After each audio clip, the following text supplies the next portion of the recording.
Olá, meu nome é Paulo Guido. Hoje nós vamos falar um pouco sobre regressão quantílica, mas antes da gente poder entrar propriamente na regressão quantílica, vamos aqui fazer um pequeno resumo, né, para a gente poder lembrar as diferenças, né, principalmente na questão da regressão linear, para a gente poder entender esse avanço, né, que a regressão quantílica traz na proposta de regressão.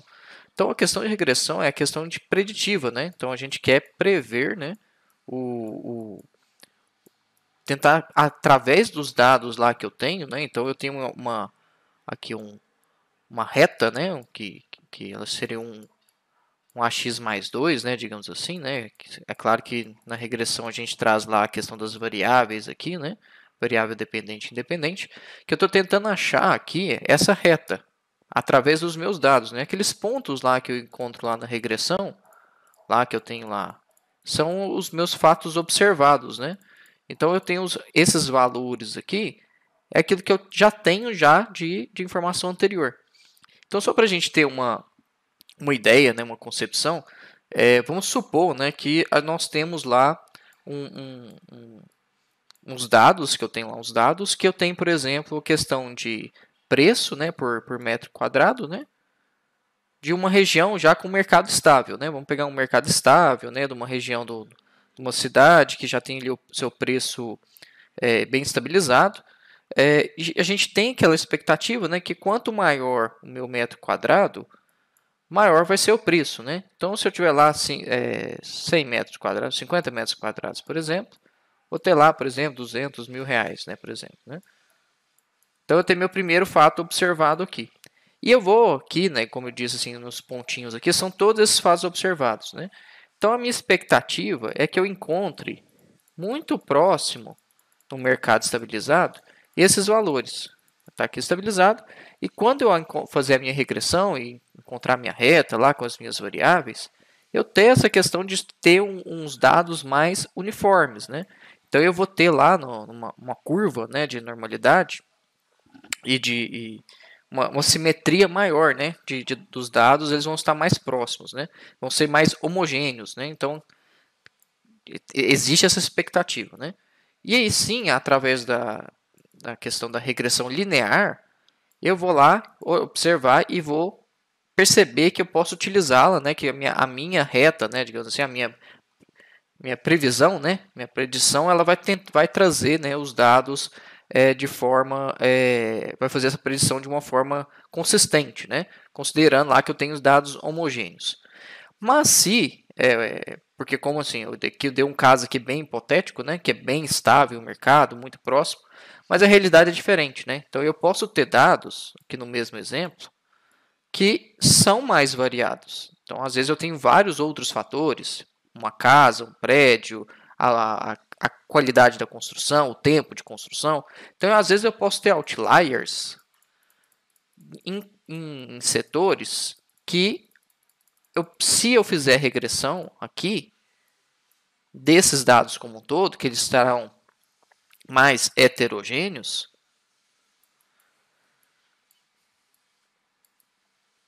escrevendo com o mouse aqui, mas acho que dá para entender, né? Se são dados mais heterogêneos, eu não estaria trazendo aqui a minha regressão com dados com uma boa qualidade, né? Minha regressão. Então, às vezes, eu fazendo por quartis, separando esses trechos aqui e trazendo retas diferentes, então fazendo vários pontos aqui de predição, eu estaria trazendo uma melhor informação dessa previsão. Traria melhor essa questão da minha regressão, trazer dados mais consistentes, né?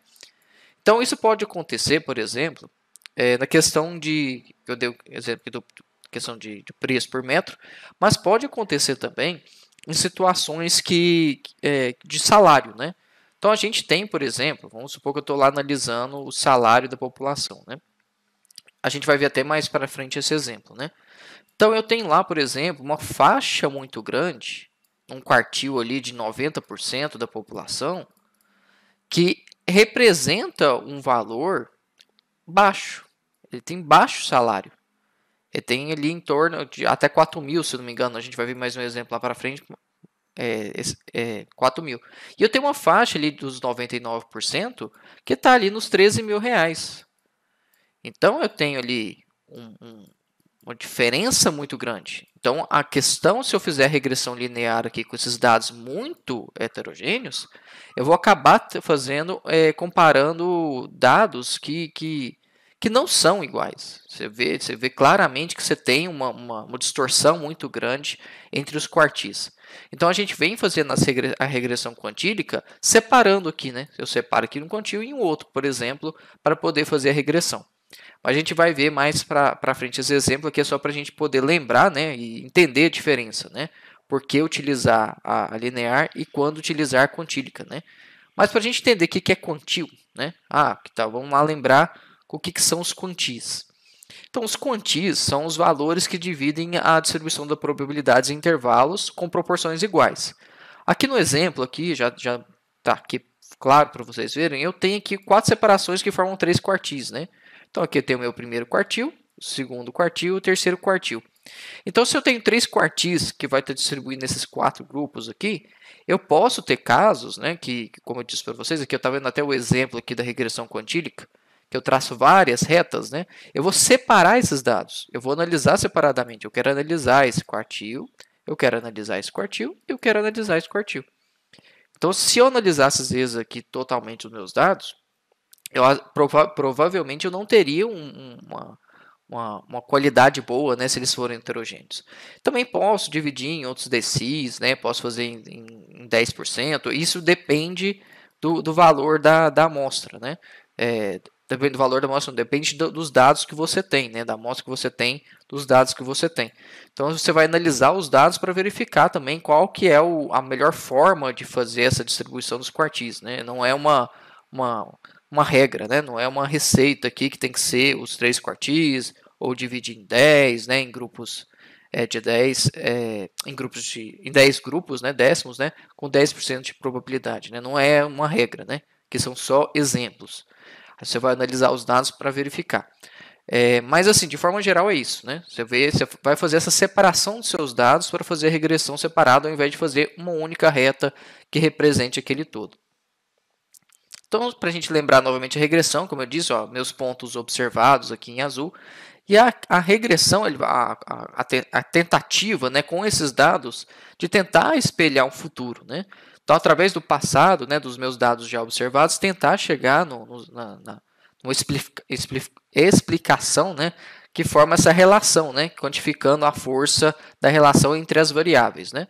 E quando tem uma questão da relação linear, como eu disse para vocês, né, da regressão, é tentar achar essa reta aqui, né? Tentar encontrar a forma encontrar aqui essa reta de forma que ela represente um futuro, né? Digamos assim, né? Eu consegui tentar montar um modelo teórico para que de forma que meus dados observados eu encontre, como eu disse, o meu yx mais b, né? Que a gente vai ver mais na frente a fórmula completa. Então, a regressão linear acaba sendo um método estatístico, né, de acordo com o Netter 96, que utiliza a relação entre duas ou mais variáveis, né? Então, eu já dei até um exemplo para vocês ali. Eu posso ter o preço por metro, né? E a gente vai ver que pode ter mais de uma variável independente que influencia uma dependente, né? A gente vai ver lá no exemplo 3 mais para frente, que a gente pode ter, por exemplo, o salário, que é influenciado por vários fatores, né? Pode ser escolaridade, pode ser o sexo. Então, existem algumas variáveis independentes que podem influenciar a variável dependente, né? Por isso que pode ser duas ou mais, né? De forma, né, predita, né, a partir da outra ou das outras, né?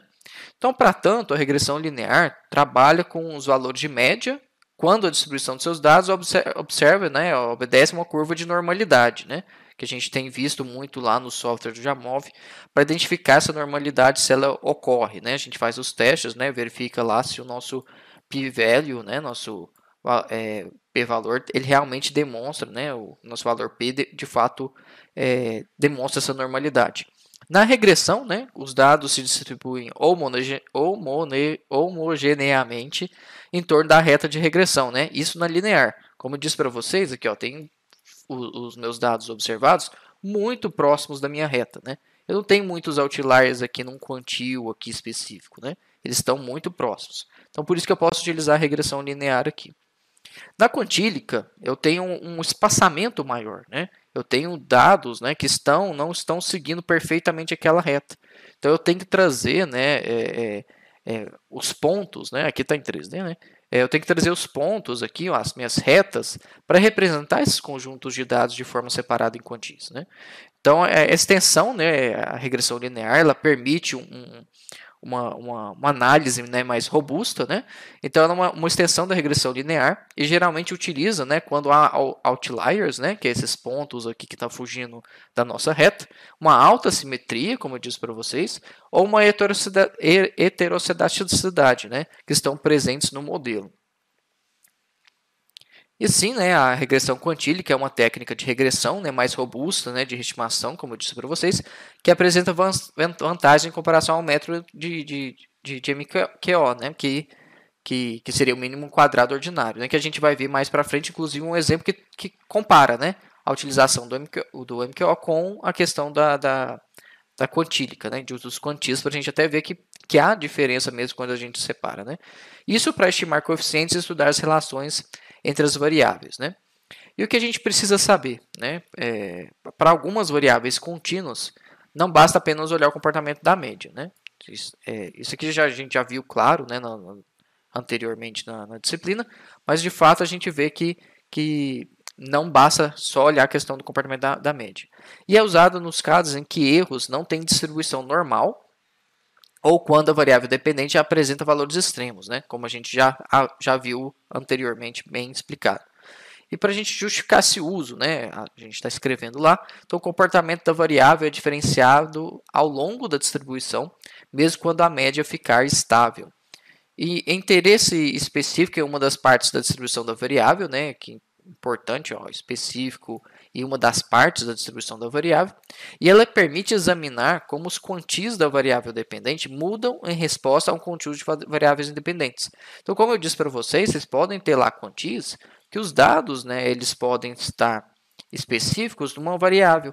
Ah, eu quero ver lá no grupo de pessoas que ganham 50% a mais do país, como é que é a influência disso em uma variável dependente, né? E da mesma forma comparar com os 50% lá que ganham menos, né? Eu quero comparar ali como é que ele afeta a minha variável, né, dependente. Então é interessante essa análise, né? Principalmente para a questão de análise de políticas públicas, né? Porque a gente não, apesar da gente ter essa concepção de que há uma influência direta, né, de algumas variáveis sobre a variável independente sobre a variável dependente, nem sempre isso acontece, né? Você pode ter grupos, né, que são afetam de forma diferente essa variável dependente, né? Então, explicando melhor, né, a questão da regressão quantílica, como eu disse anteriormente, é a extensão, né, dessa regressão linear, geralmente a usamos quando os outliers de alta assimetria ou heterocedaticidade estão presentes no modelo. Na regressão linear, predizemos a média da variável dependente para determinadas variáveis independentes. Como a média não descreve toda a distribuição, a modelagem da média não é uma descrição completa de uma relação entre variáveis dependentes e independentes.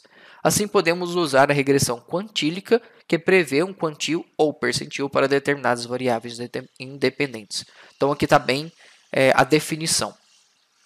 Então, na regressão quantílica, né, como ideia básica do modelo, tenta-se estimar o quantil da variável dependente dos dados valores observados, das variáveis independentes.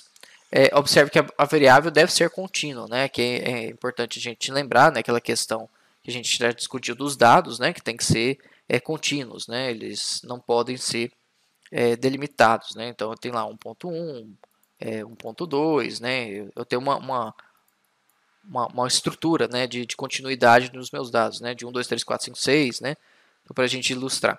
Para o quantil T, temos o seguinte modelo de regressão. Aqui o erro, né, o errozinho aqui é a soma, né, nos nossos erros em módulo, né, aqui está o erro aqui também, né. Então, essa é a soma dos erros em módulo. Esse modelo parece bastante com o modelo de regressão linear, né, bem próximo, né, que a gente lembra que de fato é a mesma ideia, né, como disse anteriormente, a ideia de tentar prever através de um modelo, né, tentar trazer esse valor de preditivo, mas de forma separada em quantias, né? Mas aqui a função, como a gente considerou, conversamos anteriormente, é a questão de separar em quantias, né? Onde que o QEsimo aqui é o nosso quantio. Se então, a ideia básica do modelo é se Q é igual a 0,5, ou seja, se estamos interessados na mediana, né? Então, eu estou lá no meu exemplo aqui, né? Estou querendo olhar aqui a mediana, 0,5. Então, torna-se a regressão mediana ou menor regressão do desvio absoluto. E substituindo o valor de Q 0,5 lá naquela equação anterior aqui, ó, que a gente trouxe, né? E obtemos a função objetivo como a somatória dos nossos erros em módulo, ok? Então, é isso que a gente traz aqui. Então, para a gente interpretar os coeficientes, né, suponhamos que a equação da regressão para o 25º quantio da regressão seja y 6,2333 mais 568.0988x1. Isso significa que para um aumento unitário em x, né, para o nosso x1 aqui, o aumento estimado no 25º quantio é de 568.098 unidades. Aqui, ó, tá vendo? Não sei se ficou claro. Para a gente poder interpretar bem aqui os nossos coeficientes. Então, a gente tem algumas vantagens, né, dos quantis, né, sobre a questão da regressão linear. Então, como a gente já conversou anteriormente, bastante benéfico, né, quando a heterocedasticidade está presente nos dados. Ela é robusta, né, para os outliers, né, que a gente está lá os dados que não estão seguindo próximo à nossa reta. A distribuição da variável dependente pode ser descrita através de vários quantis.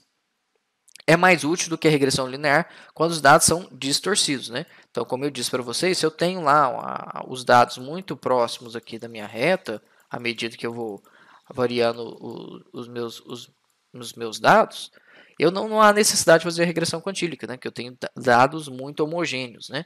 Então, eu posso fazer uma regressão linear. Mas quando eu tenho essa distorção dos meus dados, eu tenho vários outliers, eu vou utilizar a regressão quantílica para quebrar fazer essa separação.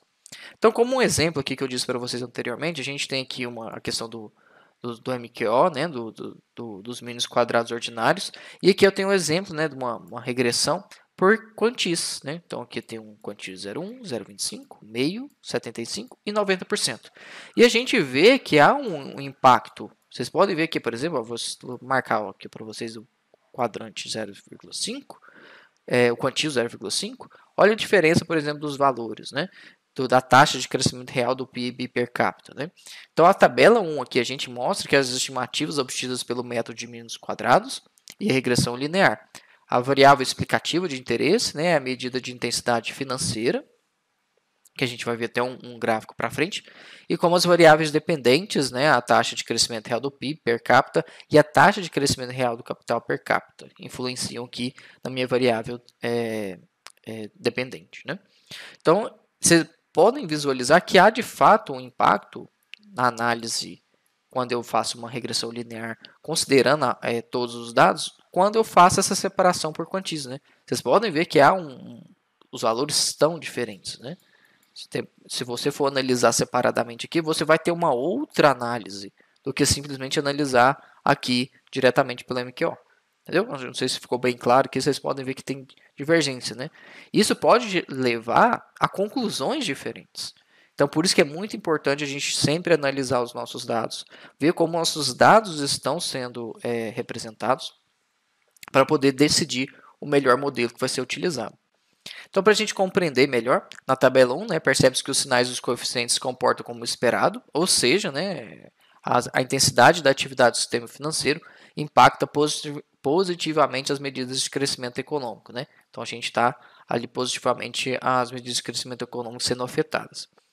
O aspecto da assimetria na resposta variável dependente às variáveis explicativas também foi confirmado pelos dados, visto que o caso da taxa de crescimento do PIB per capita, a medida de desenvolvimento financeiro teve efeito positivo da ordem de 3,07 no quantio 75 e um efeito de 4,55 no caso da mediana, né, que seria aquele quantio 0,5 ali que eu mostrei para vocês.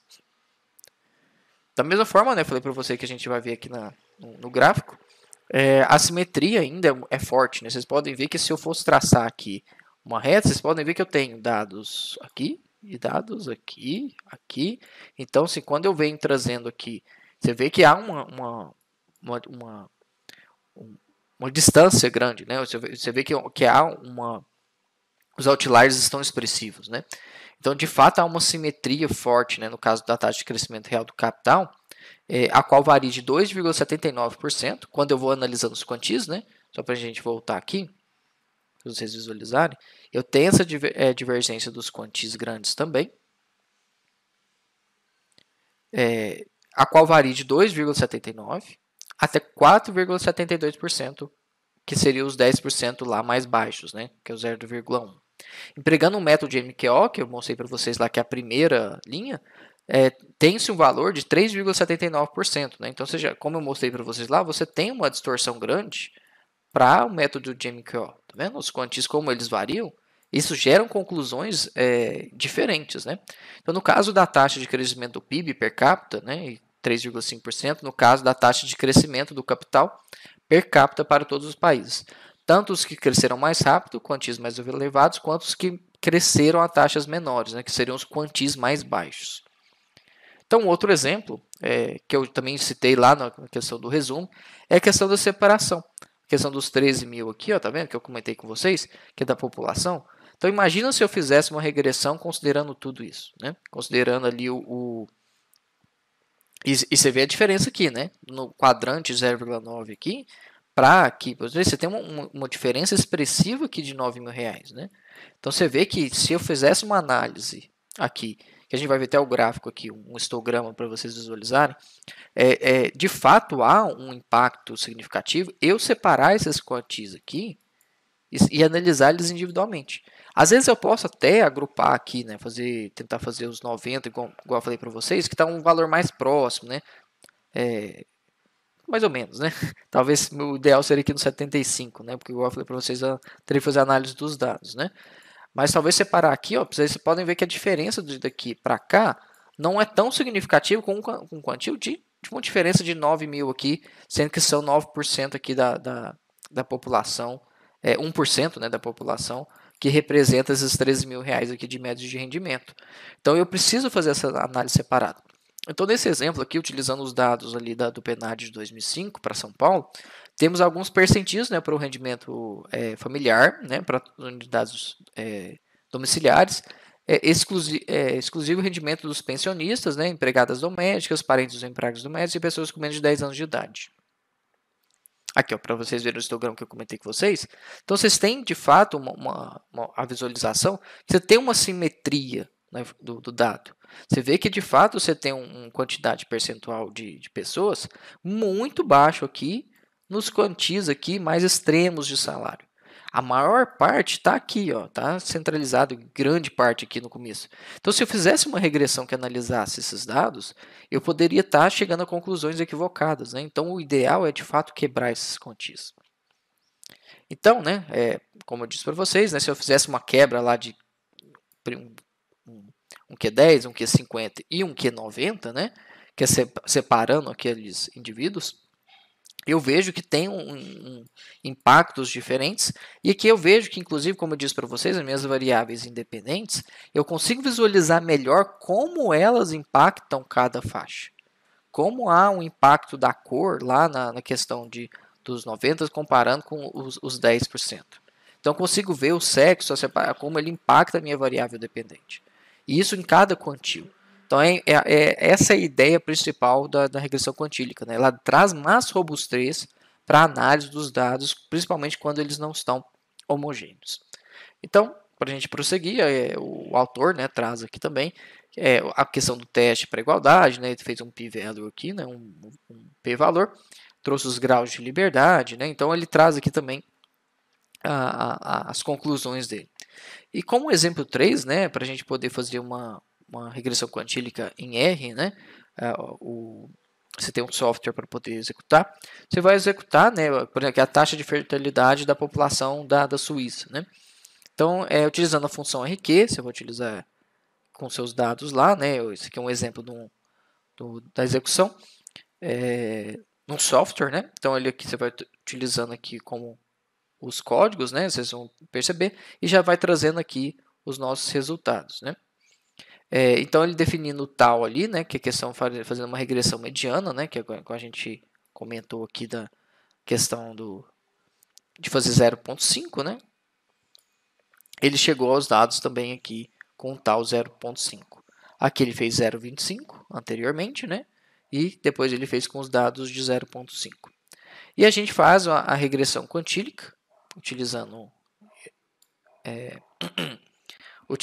essa formatação, e pode verificar os resultados, né, fazendo um plot, né, que seria um gráfico aqui para poder visualizar como faz isso lá no software R, né? Então a gente vai executando os comandos e trazendo os resultados. E aí os resultados aqui, ó, no software R, ele traz para nós, né, vários quantis, né, são representados pelo eixo X. A linha central vermelha aqui, né, essa mais forte aqui, indica as estimativas do coeficiente de MQO, né? E as linhas vermelhas pontilhadas são os intervalos de confiança em torno deste coeficiente de MQO para vários quantis. A linha pontilhada preta, que vocês podem visualizar aqui, ó, aqui, podem visualizar aqui em cada variável aqui, são as estimativas de regressão quantílica, e a área cinza é o intervalo de confiança para ela para vários quantis. Então, para podermos concluir, né, como eu disse para vocês, aqui a gente tem a visualização de como funciona a regressão quantílica, uma pequena execução aqui no software em R, e de fato a regressão quantílica ela tem essa permissividade, né, que eu trouxe lá para vocês lá anteriormente, de poder fazer essa melhor análise do dado, né? Então a gente consegue visualizar bem o dado e em cada setor e ver o impacto das variáveis independentes na variável dependente em cada quantio analisado. Então, muito obrigado a todos por ter acompanhado. Espero que tenha ficado clara a explicação. Caso tenha alguma dúvida, estamos à disposição. Muito obrigado e até breve.